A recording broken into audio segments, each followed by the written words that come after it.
Il-poplu jistħoqlu tweġibiet.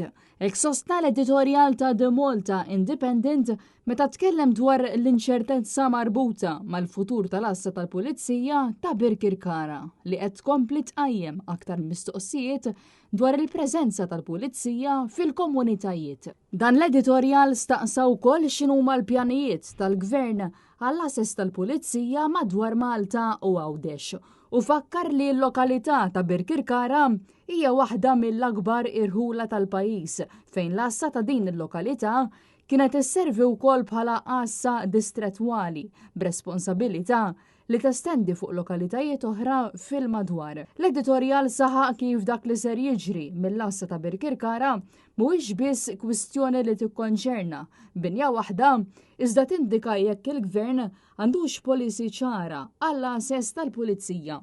Intqal kif il-Gvern għandu jwieġeb domandi dwar jekk din l-assa jista' tibqa' topera u jekk hemmx pjan biex assess oħra jingħalqu jew jiġi konvertiti għal skopijiet oħrajn. Tkellem ukoll dwar il-community policing u s-servizzi diġitali fejn fakkar li dawn għandhom il-vantaġġi tagħhom imma mhux bil-fors jistgħu jissostitwixxu assa fiżika. Għal ħafna residenti assa tibqa' post fejn jistgħu jfittxu l-għajnuna u jirrapportaw problemi direttament.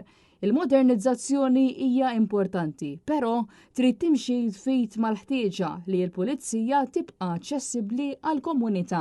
Dan l-editorjal jagħlaq billi jgħid li s-sigurtà tirrekjedi ippjanar, preżenza u aċċessibilità fejn fil-każ ta' Birkirkara il-Gvern naqas milli jagħti spjegazzjoni ċara dwar il-futur tal-assess tal-Pulizija.